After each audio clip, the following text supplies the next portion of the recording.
Joining me right now, Ira Polak Veronneau, who is one of the school counselors for OMETS, which does such a great job in our community on issues of social employment and immigration services. And Ira was born in Moldova, which has become a flashpoint for refugees fleeing a war-torn Ukraine.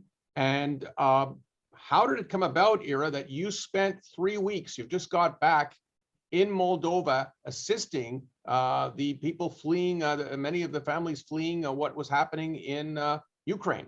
How did that happen? So thank you, Mike, for the introduction. So first of all, I've been volunteering and work with an organization called IsraAID. It's an Israeli organization that provides humanitarian aid in post-disasters. So this is my fourth mission. And when the disaster happened, they reached out to me and they actually to see if I'm available to travel. At the time, honestly, I was a little bit busy because I was in a family vacation and I have my job with Maimonides and OMETS. And I was not sure from other side. I also remember that I left Moldova as a refugee myself. My family and myself, we left in '92 when we had a war situation in our own region called Transnistria, which is a separate part from Moldova.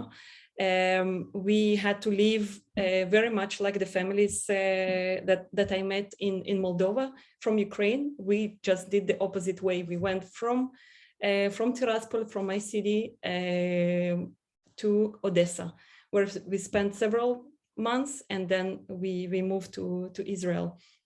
And basically left one morning and never went back again. So when I shared my story with the OMETS, with my director in OMETS, and with the school principal, and I said, it's very important to me.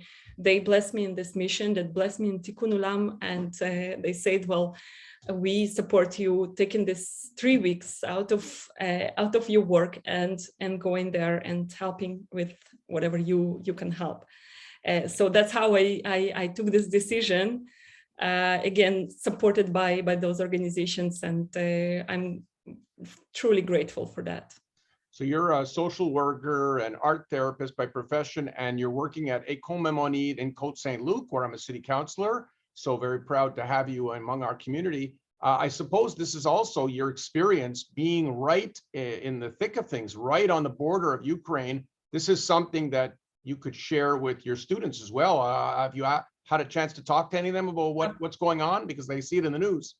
Absolutely, absolutely. So before traveling, I actually took the time to speak to every student, and I work in Côte Saint-Luc, where we have maternelle, we have elementary and secondary 1 and 2. I spoke to every class. I took the time to share with them that first of all, I'm going to see what they know about the situation, and actually to ask them what do they think that would be helpful for wow. children, and how myself or my colleagues can help. So they gave ideas. They say they should meet other friends, or they should play ball, or I really in every level, it was very moving how the kids receive it, how they support it. And when I came back, they actually really wanted to know how was it. And every student asked me and reached out, like from very little ones and till the adolescents. So I think they felt very much part of this journey. So for 3 weeks, what did you mainly do there? So my role as a protection specialist actually was to identify the psychosocial needs, the mental health needs within those refugee centers where Ukrainian refugees are located. By the way, people in Moldova tend to call them guests and not refugees. Very nice. Kind of, kind of to welcome people in, and I think that's the main approach that we experience in Moldova, us and the guests. So those in those centers, we created child-friendly spaces. With a lot of equipment and mostly with volunteers that were trained by the organization to provide this first aid, this welcoming to the children. And me, myself, I was working with the mothers while the children were in those activities. I was facilitating mothers clubs, and also I was doing a lot of training with different teams that work with refugees / guests. So those are teachers, librarians, where they are coming for a day, monitors in camps, or people that work in those refugee accommodation centers. So that were mainly. And as well, support to my own team as a mental health professional is to be there for my colleagues that experience also a lot of pressure and stress being away from home. So that's also was part of my role. What were some of the stories you heard? Because here, these are people who, like we were talking before, didn't plan to leave Ukraine. They had to leave under duress because of war. They had to leave everything. They had to leave their friends, their family, their possessions, their house. And really, I mean, it's a terrible shock. What kind of stories were you hearing from these people? Well, I will try to collect, kind of those who struck me, I guess. There was a woman that was telling me how they were traveling from Kiev, and they were traveling for 2 days. And she said, I've never seen my kids, I think she has 3 children who are babies, being so quiet and being so settled. She said, I was so surprised how my kids were not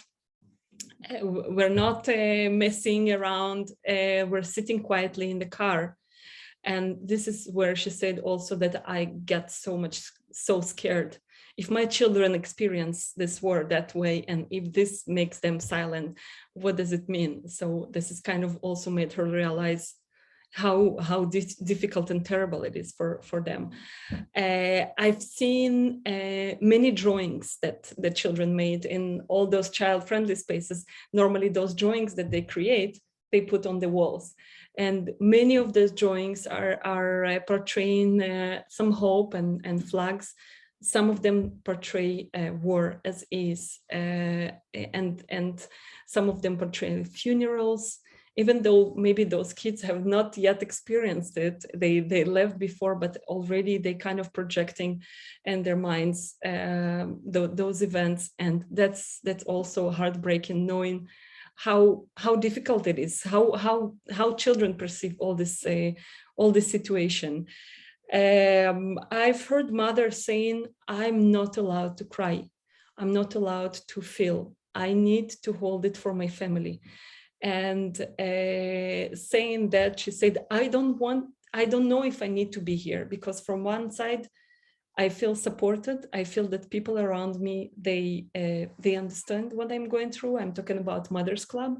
From other side, I feel that it makes me cry, and I really worked hard not to cry. I really wanted, because I have my elderly mother here, I have my children here, I need to be strong. So kind of, allowing her this space and this relief, that's what's so important. So those are like kind of just little vignettes, but there is so many more that. Yeah. My last question to you is, what did it feel like to go back to the country you were born in, which is like right on the border of a country that's being at war, and really just being annihilated by the Russians? Wow, that was very, very powerful for me. I really I came back after 30 years that I've not been there. So I basically left, and we never went back. It was very emotional. It felt home, and I think this is a feeling that I guess I cannot experience it elsewhere. And I really, kind of. I was moved by everything. I think I cried a lot and processed a lot all this experience. I was amazed by the beauty of the place, of the country, of my country. And I went to visit my grandparents' house, and yes, very, very emotional experience. And I felt very empowered, knowing that I can. And that's part of the training that I provided to those other caregivers, saying that we are part in station in this journey for people in this terrible journey where they moved from war. Every one of us, by 1 minute or by 1 day or 1 week, we are the safe space for these people, and we are by encouraging, by being there, by supporting, we will make this experience somewhat bright, and we will do whatever we can to make it brighter. So for children or for adults. So for me, it was really a gift, and yeah. Well, thank you very much for the work you did on behalf of everybody, and I appreciate you giving me the time. Thank you very much, Mike.